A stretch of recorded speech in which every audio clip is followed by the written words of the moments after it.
Good evening. I'm Maria Loews, the National Philoptochos President, and tonight it is my great pleasure to welcome all of you to the Philoptochos Center of Philanthropy in New York City for the first of what we hope will be a continuing series of lectures, and there's a telephone so you can tell that we're live, a series of lectures and discussions on a wide range of topics of interest to the stewards, the members, and the friends of Philoptochos. We are streaming live today on Facebook, and so I would like to thank our, how do you like this, our nationwide audience as well.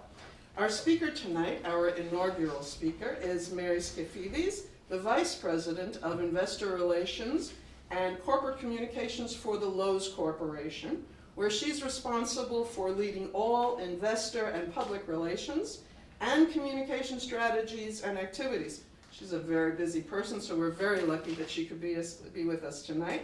Before joining Loews, Mary was Vice President of Corporate Communications and Marketing for McGraw-Hill, so books are in your blood, right? And before that, she held multimedia and investor relations positions at Toyota Motors of North America. Mary is a first-generation American, the child of immigrants to the United States from Greece, who, like so many of you, so many of us, knows and understands the immigrant experience. As the co-editor of Journeys, an American Story, Mary brings these familiar themes in a collection of 72 essays, what I thought of after reading it as a kind of love letter to the immigrant experience.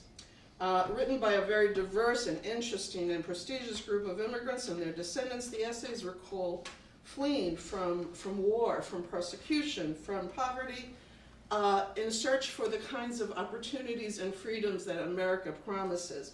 One reviewer observed that, and I like this quote, "These trailblazers and their forebears sing the quintessential American dream in a chorus of voices." Another viewer described the essayists as a part of a brilliant mosaic of people who came to this country and who made it what it is today. We like that.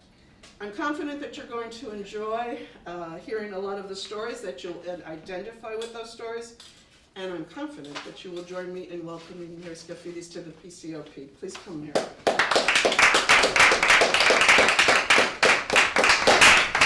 Thank you very much. It's my first time in this building, although I'm very familiar with the Philoptochos organization, and it's really an honor to be here speaking with you this evening. I did a little research because, of course, Philoptochos is a part of our lives. It's something that you grow up with when you grow up in the Greek Orthodox Church, and I always associated with the people that do good in the church. And I didn't realize what a rich 85-year history the Philoptochos organization has of really as a beacon of hope and a beacon of community within the Greek community. So I thank you all for all the work that you're doing, and I hope that it continues for many, many, many more years to come.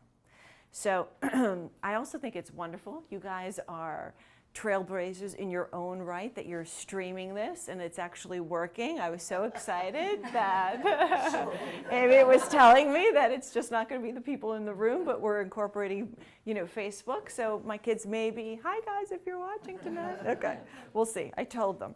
My mom's like, "Το Facebook δεν το ξέρω. Εγώ θα μου το δείξεις όταν έρθει σπίτι." Okay. So the discussion tonight, again, it focuses around immigration, but it's a personal look at immigration. The book, which just came out on July 3rd, is called Journeys, an American Story. And it is a series of essays that I was able to piece together with my friend Andrew Tisch, who's the co-chairman of Loews. And do you guys know Kevin Bacon, 6 Degrees of Separation? Well, we call Andrew Tisch 1 degree. He knows everybody, and that's why so many well-known people were able to commit to the book. From Michael Bloomberg, Senator Cory Booker, Andrew Cuomo, because these are all people that he knows and he trusts and that he's established business relationships with. So it made the asking much easier. So I wanted to, just with a show of hands or a thumbs up emoji for the people on, in Facebook land, how many of you have someone in your immediate family that's an immigrant, either yourself or your spouse? Okay. How many of you have parents? Okay. Let's keep the hands up or the emojis up. And how many of you have grandparents? So that's pretty much the whole room. And I have been asking that question at a number of places that I've spoken, and 75% of the hands go up, especially maybe because it's New York. So it really underscores how much value immigrants bring to American life and how much a part of society they are in America. I don't remember anything after the birth of my second child, so I always have to bring my notes with me. Okay. So this, as I said, this underscores really that we're all immigrants, and we're gathering and talking about immigration at a time when Americans are questioning the value of it. And this isn't the first time that the nation has done that. While America is a nation of immigrants, we have not always been the most hospitable nation to the new generation that comes in after us. Fortunately, though, as much as we've had a history of barricading the doors, we've had an equally glamorous history of opening those doors and letting people in. And many people refer to America as a melting pot. So this ingredients that you put together in a stew until you get this very uniformed taste. And what Andrew and I refer to America in our book, we refer to it as a mosaic. Tiles of many different shapes and colors. When you put them together and you join them with grout, they form this wonderful picture. Because we don't want to lose the thing that makes us Greek, or that makes us Italian, or that makes us Russian. But we want to bring those strengths together to form this beautiful picture that is America. Okay, so I wanted to focus tonight on a handful of stories, just to read portions of them from the book. Because I think that when you talk about immigration generally, it's a very black and white issue. You're for it or against it. You feel immigrants are taking jobs. You feel that immigrants are contributing to the economy. But when you look at the people behind this issue, it's a much more human and personalized discussion. And I think it's something that will help bridge the divide so that there is some common ground that people can focus on. The first story I wanted to focus on is about a young man named Ahmed. And he tells about escaping Somalia in the early 1990s. His family went from living in a 12-bedroom mansion in Mogadishu to a hovel made of sticks and cloth in a refugee camp. Ahmed's family called him the lucky baby because soon after he was born, his family was sponsored and granted asylum to the United States. It's a privilege his mother considers the greatest day of her life. His arrival in today's America would be very different and difficult. So hard work, determination got Ahmed to Cornell University, and today he is studying at Oxford University as a Rhodes Scholar, and he's focusing on medicine. So the other story I wanted to focus on was Michael Bloomberg, a name you probably have never heard before, right? He's an entrepreneur, former mayor of New York City, and his creativity has led to a new way of people processing data and information that has transformed the world. So if anyone is in finance like I am, you look at your Bloomberg terminal on a daily basis, much to the distraction of almost anything else. So Michael traces his ancestors back to the ghettos in Russia. The town where he is from is listed in the Valley of Lost Communities at the Holocaust Museum, and they are remembered because every Jewish person in those towns perished during the Nazi occupation. So if his family had stayed there, he would have died. They would have died. His line would have died out. So while for many Americans, America is a refuge and a beacon of freedom, it sometimes also shows the evil in the world. SAS New Jersey Senator Cory Booker tells us that as a boy, he came to know that his family's journey to this land wasn't in any way similar to the Pilgrims. His family came over in slave ships. So he knew of no courageous explorers, no people seeking religious freedom, no escape from persecution or famine. His ancestry came from slavery, and generations of unimaginable suffering.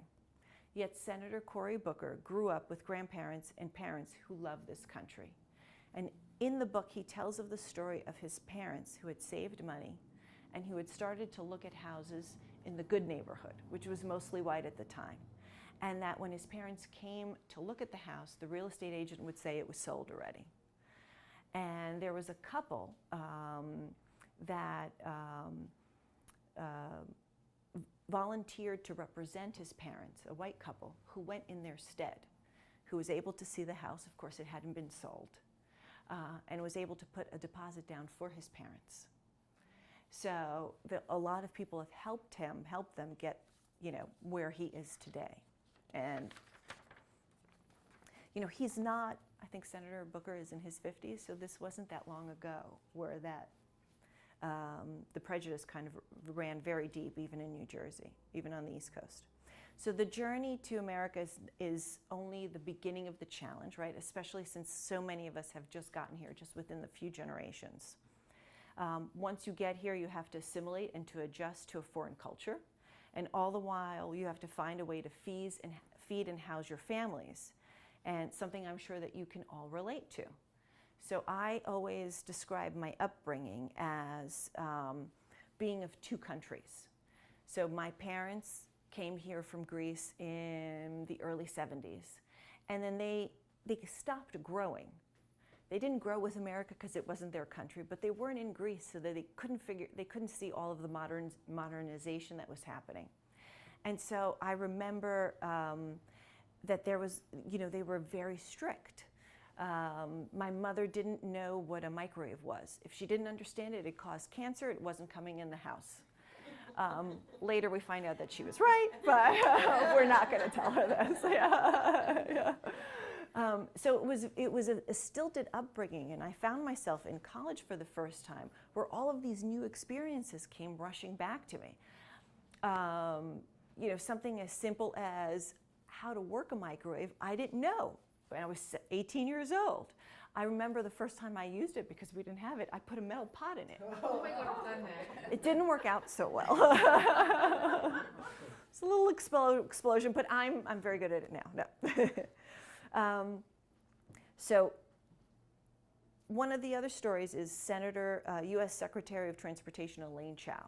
And her story, I think, is very similar to a lot of Greek stories. She came here from Taiwan. Her parents escaped from communist China. Her father was stranded at sea. He was a sailor. He couldn't come back to China because the government had changed over. Her mother's family escaped to China. They happened to reunite in Taiwan. Like, what the chances of that happening? They married, they had, I think, 1 or 2 children there, and then her father went on to the United States, saved some money, and several years later brought over the rest of the family. I think her one sister was maybe 5 years old, and he hadn't met her. Her mother was pregnant with her sister when her father left to help build a life for them. So she said she came to the United States, she didn't speak a word of English. She would sit in the back of the class and copy everything down on the blackboard, even though she had no idea what the words meant. And each night, her father would translate the day's lessons for her. And that's how she learned English. So you see in the stories, which I hope that you guys will enjoy, over and over again, there was a theme of sacrifice. Great sacrifice that would seem very difficult for so many of us. And they were immigrants who themselves would never get to live the American dream, but their sacrifice would help their children or their grandchildren or their nieces or their nephews. And the story that I contributed to the book is in the undocumented chapter. And it has to do with my Aunt Lela, who came to America. She was undocumented. And she lived in the shadows in fear of deportation for about 16 years before she finally got her green card.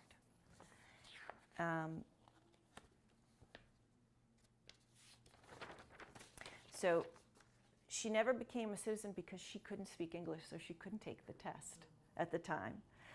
But she's really the hero to my family. And she spent her whole life working in the garment district. And I remember she made cents on the collar. She would match up the collar to the jacket. and she got 3 or 4 cents per collar. She was able to, by the end of her life, had amassed about $300,000. It's a lot of collars.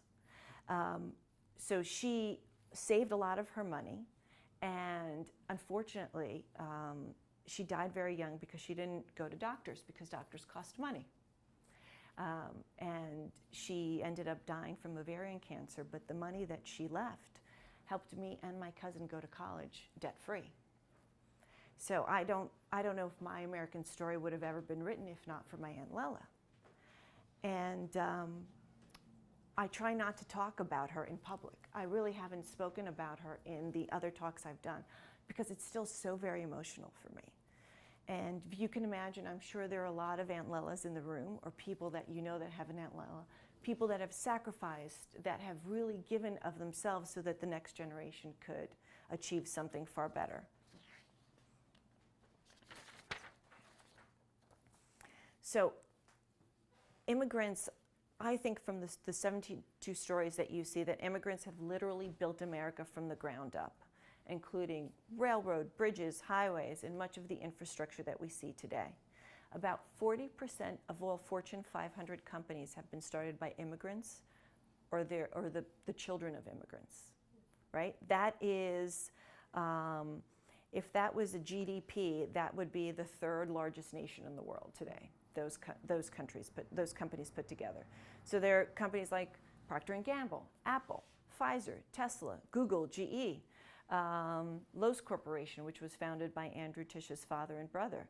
It started with 1 hotel. Today it's a company of 16 billion market cap. So I think these opportunities that you find here, you don't really find anywhere else. That's why we have a lot of relatives, I think, today coming back from Greece, trying to come to America or come back to America. Because there is this ability here that if you see an economic need and you're able to fill it, you're able to reap the benefits of it. And I don't think there is a system like that anywhere else. There's also resources here for immigrants and resources for entrepreneurs that other countries don't make available. They're very hierarchical. It's very established. You have to be, a part of an older or more traditional family, a part of the establishment in order to get ahead in the more hierarchical countries. It doesn't really exist here in America. You can come, you can start your company, you can turn around and be in success. And I think that's a wonderful thing, and I think a lot of immigrants see that opportunity and seize the opportunity. I know certainly, the Greeks had, we own a lot of buildings, we own a lot of diners, we were able to come in, become part of the fabric of the community, and we were able to build from there. People whose father started, owning a diner are now, managing director at Barclays, and their children will do better than them. And it builds every year, every generation. So again, just to leave with you the thought of, I think the thought of a melting pot is really the wrong way to think of America. That means everyone kind of has to come together and blend together, or not. You don't have to appreciate the differences of each other. I think the mosaic is the better way to go.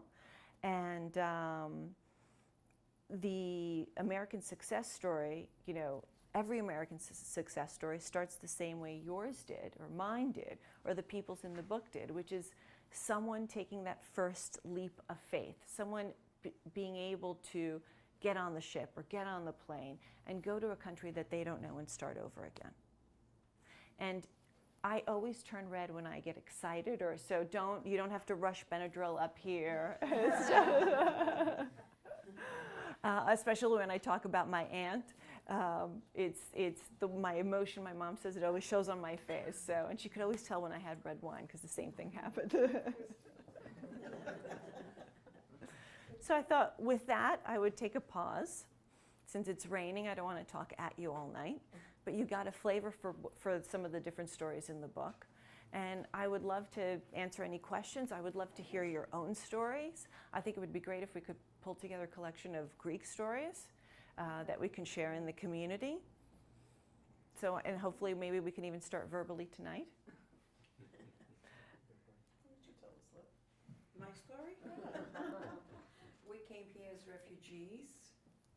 They called us refugees of Tosideron Perapetasma, that's we were labeled. Because my father was from Albania, but he lived in Greece. So he was shot out all those years. So there was a wave of immigrants coming here from northern Epirus that were in Epirus in 1956. The Catholic churches bought us, but we had to have a sponsor. And we had a sponsor in Connecticut. He was here 50 years, but never became a citizen. So he had owned a restaurant, so he had one of his American customers sign for us. But he put up the $2,000 that was needed. There was a job secured for my father. So that's the way we came then. We came the legal way. And we came with the first planes, which were the Flying Tigers. Yes. So our first stop was in Brooklyn, and because my dad had a first cousin there. And they recommended, we were supposed to go to New London, Connecticut, because there were a lot of Voriopiratas there. But we ended up staying in New York because there were a lot more opportunities here. So my dad was an accountant in Greece, and he became a busboy, and that's how we started. My mom went working to the factory for blouses. You know, one Greek pulled in the other Greek. We lived on East 88th Street. The building is still there, the railroad building. 227 East 88th Street for years, and then we moved on to Astoria. And that's my story. I spoke no English. My sister was 8, I was 11. And I was immersed right away into the 7th grade. I had finished the 6th grade in Greece, and I came into junior high school here. Did not know a word of English, but when you're immersed, you learn slowly. My sister she learned much faster than I did, because she was younger. And at a time where you didn't have ESL, right? No, they didn't pull you out to help you. No. And there was not even another Greek student at the junior high school. I went to Robert F. Wagner at 76th Street, junior high school. Yeah. And then we moved to Astoria, and that's it. I worked for the New York Telephone Company. I finished school, and that's my story. Georgia was telling us earlier today that although she is an American born here in the United States, tell us about going to school. And my father has a degree in history from Wagner College, and only in the house, only Greek was spoken in the house. And I went to public school not knowing a word of English. Born here. And my parents were both born here. Okay. But they spoke no. And when I was telling the ladies that when I was young, I had gotten sick, and the doctor came to the house in those days. And he was asking me what was wrong, and I didn't understand. My mother was translating, and he said to her, "Mary, what are you doing? This is America. What are you doing to your kids?" Yeah. And when he came back for the treatment after the 10 days to see what how I had progressed, he said, I asked my colleagues, and they said you're doing the best thing because your kids will never forget. And I never forgot because that's what we spoke, and my brother too. But then my sisters, when we went to school, we started to speak English amongst ourselves. So my 2 younger sisters don't know Greek like we know it. Okay. But it was a struggle. It's not as easy as it sounds. Yes. No, it wasn't. I was born here, but I didn't speak he English. was educated, he had to start from scratch. We came with 2 suitcases. So it was very, You're very leaving difficult. everything behind, and your support system. I mean, he had a first cousin here, but it's not the same. No, it was not the same. We have a big void where what our people were suffering as they left Greece and what they encountered when they came here is not documented in the same fashion that, the Jewish community has documented what they've gone through. And we have a lot of gaps because I know my own grandparents left the island of Tenedos, which was Greece when they left. And by the time they became citizens, their naturalization papers say that they were Turkish because they were from Tenedos, Turkey. Right. And Do they spit at the papers every time I look at them? in those 4 words, from the ship's registry to the citizenship papers, Tenedos, Greece, Tenedos, Turkey, it's a big story. And we really have not documented a lot of that. We had the opportunity to go to Tenedos a few years ago, my spouse and my grandmother never said that there was a Venetian fort on the island. And there are a lot of things that we haven't documented because they didn't talk. They just worked really hard. They loved us a lot, but they didn't share a lot of the difficulties that they suffered. And I think those really deserve to be chronicled in some fashion. Well, if your parents were like my parents, they didn't openly talk about their feelings, right? It was generational, but I think it's also the culture. It's kind of like you got hurt, you rub dirt in it, you move on, and it's just the thing you do to get through life. But I also have to say that there was prejudice amongst Greeks Oh, also. yeah.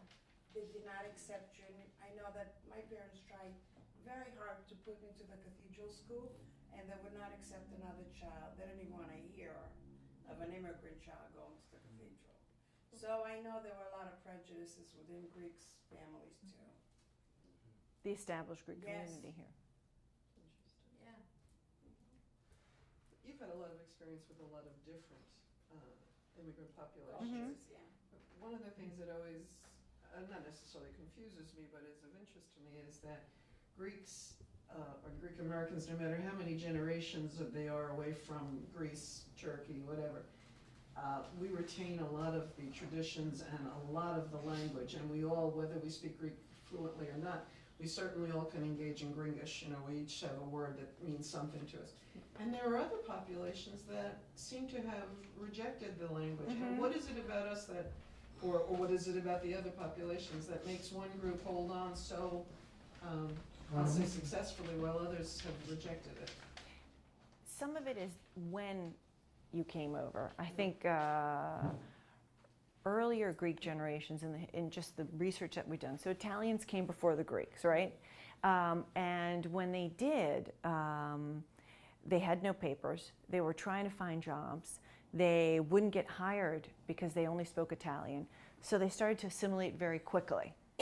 By the time the Greeks came, or the refugees from Somalia came, at least in New York and other more metropolitan cities, they're used to people with not speaking English, with hearing foreign languages. So it was easier for them.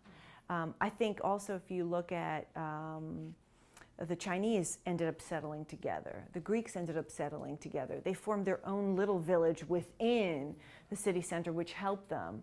The Italians had that, but they had Little Italy, but not as prevalent. It wasn't as prevalent. Did the religion have anything to do with that? The church? The church. Because the Catholic Church. The That's all Catholic, denominations. it has all denominations, yeah. Right. Yeah, for sure. I think World War II helped the Greeks though, but they were not looked upon well initially. True. And then they fought valiantly in World War II. And I think that was a turn in the way that the Greeks were regarded when Churchill spoke, so well of the Greeks don't fight like heroes, heroes fight like Greeks. There were moments that all of a sudden the tide turned, I think, not 100%, but it was an affirmation that they got as a group, as an ethnic group. Isn't it? Yeah. Someone was saying about like the church. I know in Worcester, a lot of the Greek community there helped establish some of they all lived around the church in Worcester, and then they worked at Tabletop Pies, which was a short walk away from the church. So now, like the community around the church, the cathedral in Worcester, there's not as many Greek families, but there's still people who, when they first came, they bought a home near the church because it was walking distance. And that was the center. The church is the center of the home. I'm going from there. So that makes sense. How did you pick the list of essayists that you included in the book? We worked really hard to try to get every immigrant wave represented and every country represented. The only one we weren't able to manage to get was Japanese immigrant.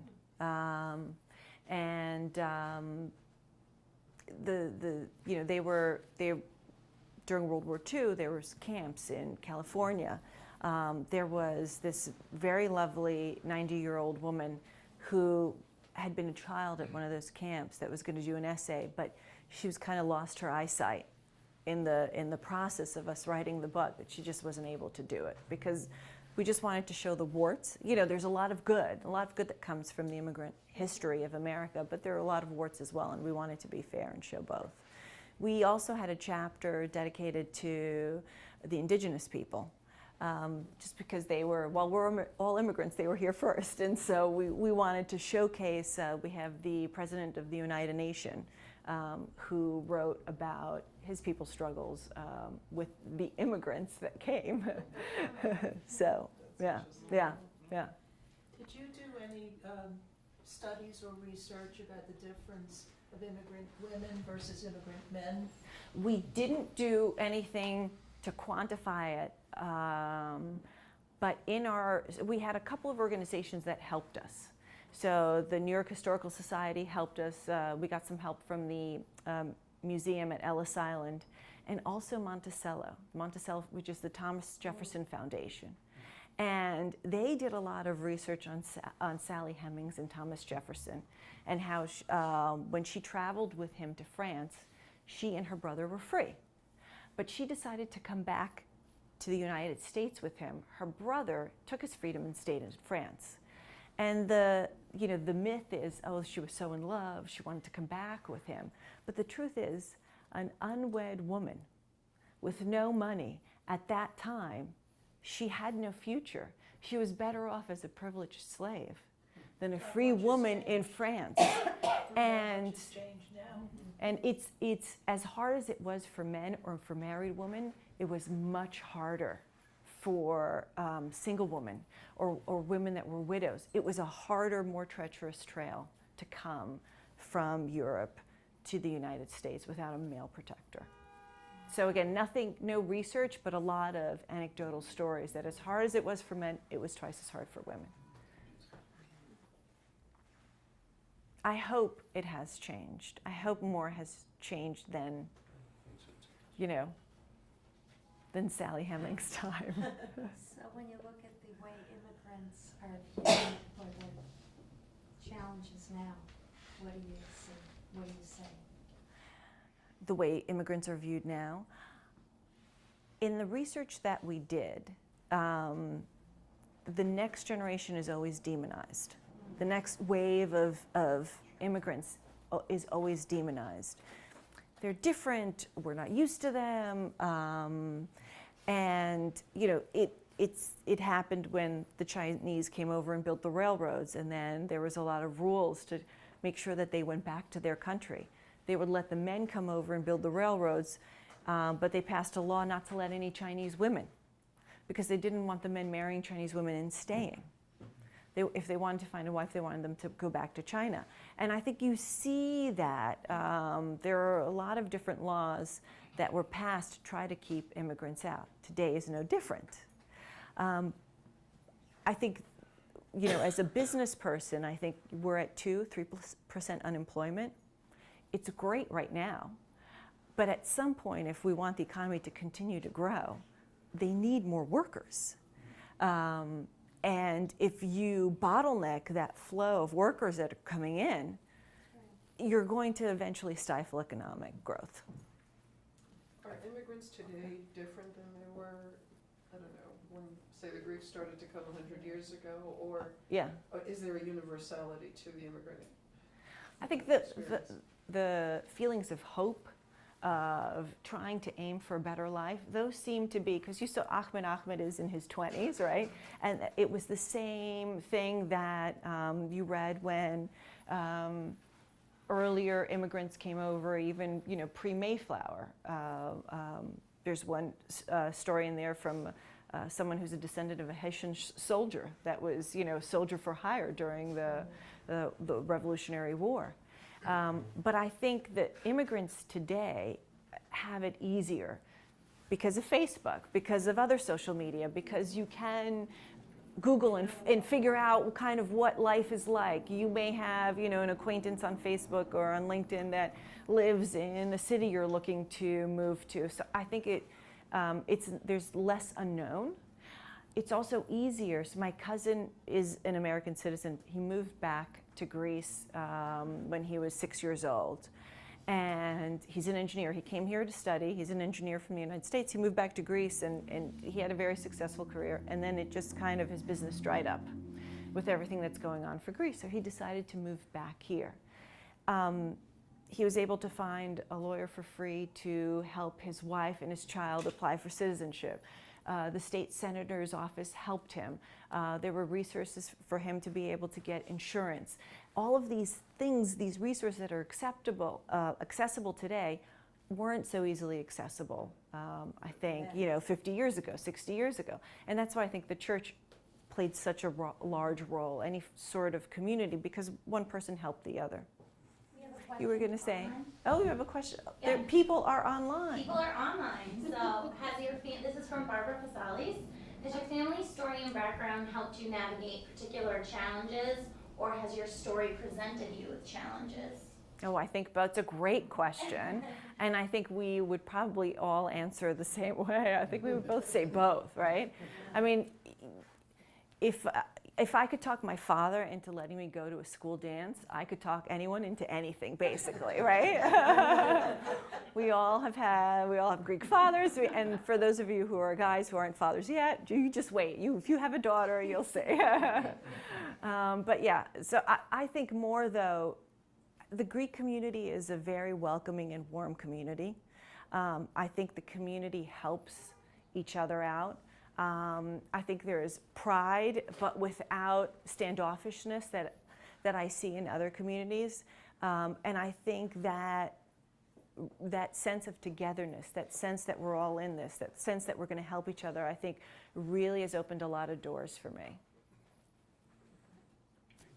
Yeah, I guess while researching the book, did a lot of the people you had conversation with, were they very open and welcoming? Did anyone turn you down while you were trying to research and get these stories and anecdotes from these folks? That's a great question. We have 72 essays. I think we sent out 77 letters asking them to contribute.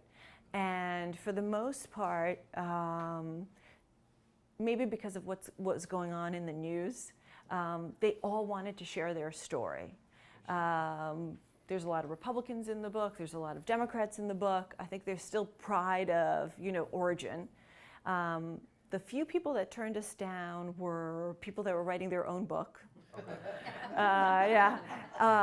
One person couldn't remember their family history, which was kind of sad. They lost touch with the side of the family that, was the historians, and so they didn't remember it. The one story that we had a lot of trouble getting was people whose families started as slaves. It was hard to get them to open up. It wasn't, here we're all like, my father was an accountant, he started a busboy, he worked his way up. It's hard, but it's nowhere what they faced. Yeah. Thanks. Yeah.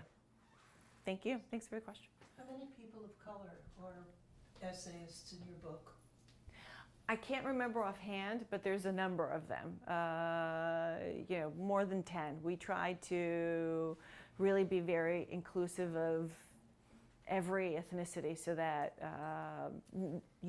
didn't focus on just Greeks and just Jews, because those are the two people that were pulling the book together.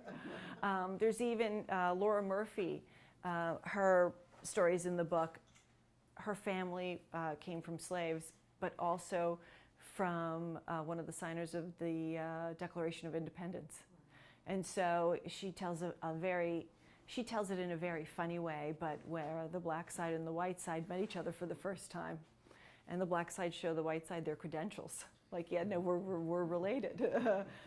It ended up all fine, but it was very much a divide that the two families had to get over. Yeah. How did you pick 77? Like, how did you create that number? How did you come up with 77? We sent out 77 letters. We ended up getting 72 essays. It just we got 72. We were thinking, oh, maybe we'll get 30.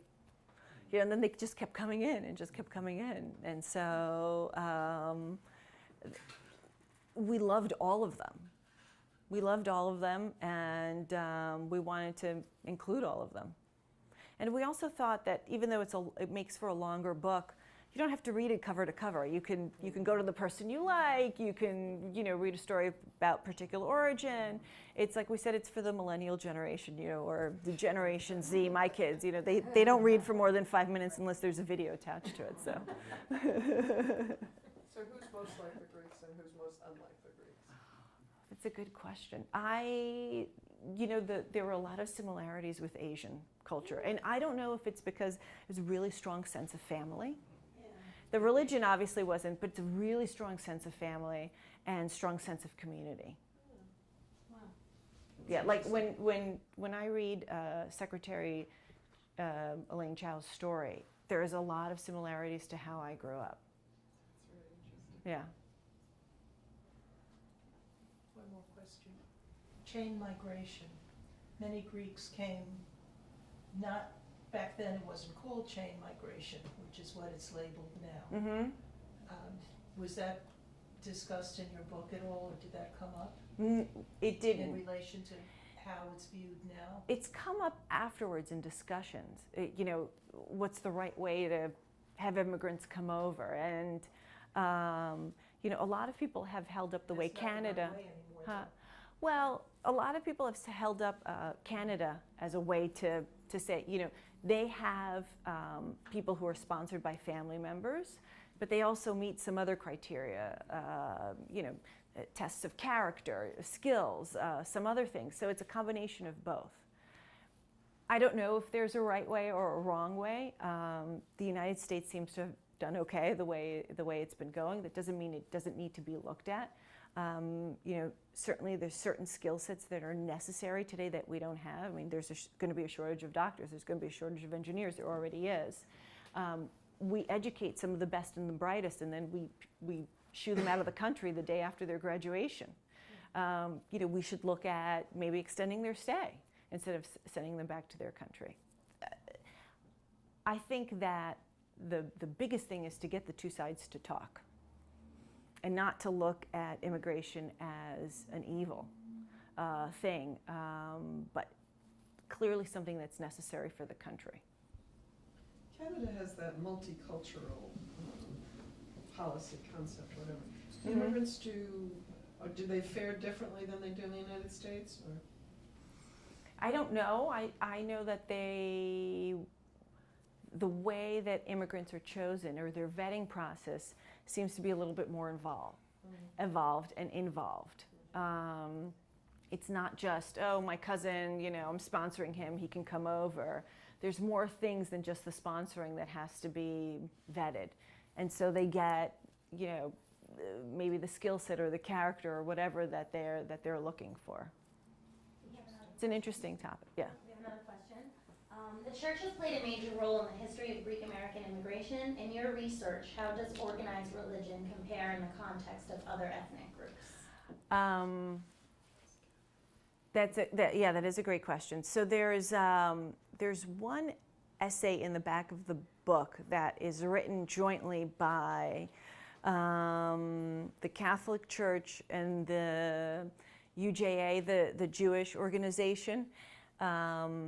Last year, they both celebrated their 100-year anniversary, and so they had, celebration at Gracie Mansion, and they talked about the origins. Their origins 100 years ago were to help immigrants assimilate. So I think it played a big role. I mean, yes, the church for Greeks, but I think obviously religious organizations for many different cultures. It was their Facebook at the time, right? It was the way they got information. It was the way they got a job. It was the way they got an apartment. So I think they were key. We have one more online question. You did cover it a little bit earlier, but how did the idea for the book come about? What was the aha moment? So it was not my aha moment, it was Andrew's aha moment. So Andrew and I have been writing op-eds about different topics for the last 5 years. And he was invited to give, greetings at a naturalization ceremony at the New York Historical Society. And then we were doing research for his speech. He was like, we're all immigrants. We should collect stories about immigrants. And how would you feel about that? And I said, I think that's a great idea. And it was. I mean, so many people have responded to the book. So many people have contributed their essays to the book. If you have not been to a naturalization ceremony, you should go. Because when you see, 30, 40, 50 people from different countries all being sworn in to become American citizens, and the joy on their face, this is a culmination, of a life's work, of life's ambition. I wish all of our elected officials had to go to a swearing-in ceremony, because I think it would help change the debate on immigration. Thank you, Mary. Mary's, Thank you. We have a couple of books here, and all of the proceeds will be going to the Historical Society and to the Ellis Island Foundation. Yes, all the profits from the books, period. We are not keeping anything for ourselves, we're donating all of the. That's very nice. We thank you on behalf of Philoptochos.